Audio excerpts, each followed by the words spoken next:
Let's talk security. The Nigerian Air Force will become the third largest air force in Africa within 2 years. The force is scheduled to take delivery of 48 aircraft to boost its fleet. Sifonisian reports. Preparations are in top gear for the Diamond Jubilee of the Nigerian Air Force. Since its establishment in 1964, the Nigerian Air Force has evolved into a regional force to be reckoned with. Throughout our rich history, the Nigerian Air Force has overcome numerous obstacles, adapted to evolving threats, and subsequently emerged stronger and more resilient.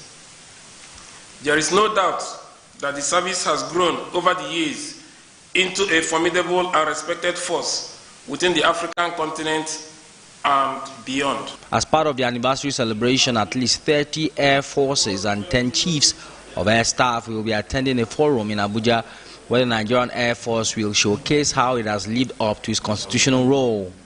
The Nigerian Air Force authorities say that the anniversary affords them the opportunity to come up with new strategies for keeping the country safe. But beyond the celebration, the Nigerian Air Force will take delivery of more aircraft and boost its capacity. We're expecting 12 AH-1 Zulu helicopters, fighter helicopters from the US, 24 M346 from Italy. In fact, 6 will be coming on stream this year. We're arriving this year. And we're getting the trackers, I think 12 again. So we're talking about 48 in the next 1 or 2 years. The Nigerian Air Force will be the third largest Air Force in Africa. Currently, Egypt has the largest and most powerful air force in Africa with more than 1,000 aircraft. Sifonisian, TVC News, Abuja.